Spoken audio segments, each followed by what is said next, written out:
बहुत समय पहले की बात है, जब धरती पर इंसानों के साथ साथ परियां और राक्षस भी रहते थे। परियां अच्छाई, सच्चाई और ईमानदारी की प्रतीक मानी जाती थीं, जबकि राक्षस धोखे, झूठ और लालच से भरे होते थे। इन दो शक्तियों के बीच एक अदृश्य संतुलन था, जिसे कभी किसी ने पूरी तरह नहीं समझा। लेकिन जब एक छलिया राक्षस ने इस संतुलन को तोड़ने की कोशिश की, तब एक ईमानदार परी को उसके खिलाफ खड़ा होना पड़ा। और यहीं से शुरू होती है यह कहानी।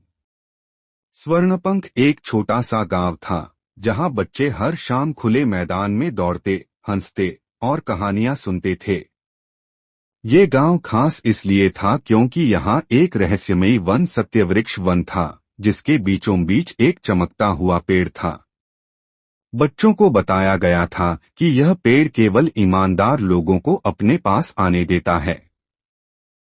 जो झूठ बोलता, पेड़ उसकी ओर मुड़ जाता और उसे रास्ता नहीं देता। बच्चों में यह पेड़ एक परी के कारण प्रसिद्ध था, सत्यारा परी। सत्यारा परी वह जादुई शक्ति थी जो इस वन की रक्षक थी और केवल उन्हीं बच्चों की मदद करती थी जो सच्चे दिल से बोलते और कर्म करते। दूसरी ओर एक घना अंधकारमय जंगल था, छलछाया वन। वहां रहता था एक राक्षस, नाम था मायझूठ।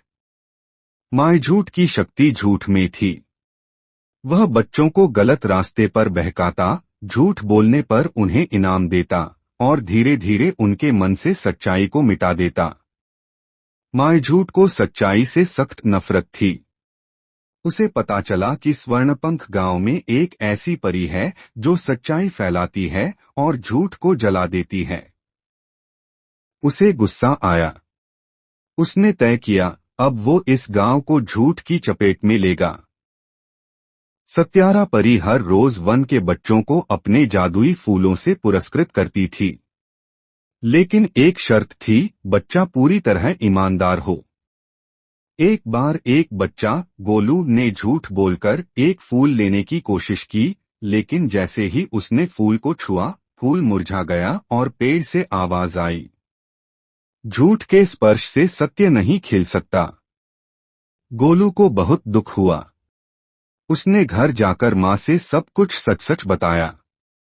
और अगली बार जब वह आया, तो पेड़ ने उसकी सच्चाई को पहचाना और उसे जादुई फूल दे दिया। परी मुस्काई और बोली, सच देर से सही, पर हमेशा जीतता है। मायझूठ ने गांव में अपने जादू से झूठ के बीज बो दिए। ये बीज दिखने में तो आम फल जैसे थे, लेकिन इन्हें खाने वाले बच्चे झूठ बोलने लगते थे और सच से डरने लगते थे।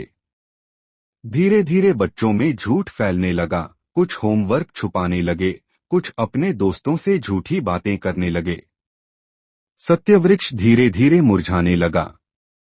सत्यारा परी ने जब ये देखा, तो वह चिंतित हो उठी।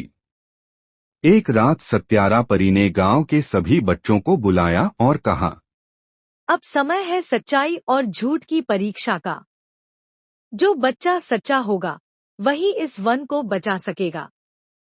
परी ने उन्हें एक एक कर झूठ के बीज के पास भेजा और देखा कि कौन उस फल को छूता है। अधिकतर बच्चों ने बिना सोचे फल उठा लिया, पर एक बच्ची, तितली, ने कहा, मुझे ये फल अच्छा नहीं लग रहा। मुझे कुछ गलत सा महसूस हो रहा है। सत्यारा परी मुस्काई। यही थी वह बच्ची जो मायझूठ से लड़ सकती थी। तितली को परी ने एक जादुई आईना दिया जो झूठ और सच को पहचानता था। उसने उसे एक चाबी दी, ईमान का ताला खोलने की, और साथ ही उसे दी सत्यधारा की पुस्तक, जिसमें सच्चाई के मंत्र थे। तितली को छलछाया वन जाना था। वह डर रही थी, लेकिन जानती थी, सच्चाई की रक्षा करना जरूरी है। मायझूठ को पता चला कि एक बच्ची उसकी चाल समझ गई है। उसने रास्ते में भ्रम पैदा किए, ऐसे रास्ते जो उसे भटका सकते थे, ऐसे लोग जो उसका आत्मविश्वास तोड़ सकते थे। लेकिन तितली के पास सत्यधारा की पुस्तक थी। वह हर भ्रम के समय उसे खोलती और पढ़ती। सच वो सूरज है जो झूठ की परछाइयों को जला देता है। हर बार जब वह पढ़ती, रास्ता साफ हो जाता। अंततः तितली माई झूठ के गुफा तक पहुंच गई। वहां राक्षस ने उसका मजाक उड़ाया। एक छोटी बच्ची मुझसे क्या जीत सकेगी? लेकिन तितली ने आईना उठाया और उसकी ओर किया। जैसे ही राक्षस ने उसमें देखा, उसका चेहरा झूठ के रूप में दिखने लगा, डरावना, काला और घृणित। राक्षस गुस्से से चिल्लाया, लेकिन तितली ने चाबी से सत्य का ताला खोला और किताब का मंत्र पढ़ा। सच बोलो, सच्चा देखो, सच्चा बनो।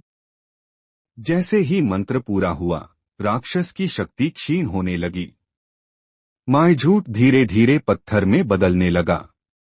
उसका झूठ अब असर नहीं कर रहा था। गुफा में से सारे झूठ के बीज जलकर राख हो गए। तितली ने देखा कि जंगल हरा हो गया।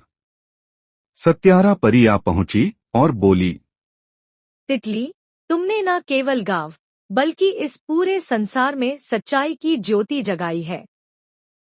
गांव के बच्चे अब सच्चाई को अपना मित्र मानने लगे। सत्यवृक्ष फिर से हरा भरा हो गया। परी अब हर शाम बच्चों को सच्चाई की कहानियां सुनाती और उन्हें झूठ से बचने की सीख देती। तितली अब गांव की नायिका बन गई। वह अन्य बच्चों को सच्चाई की राह पर चलने की प्रेरणा देने लगी। शिक्षा: झूठ चाहे जितना भी बड़ा क्यों ना हो, एक सच्चा दिल और ईमानदार सोच उसे मिटा सकती है।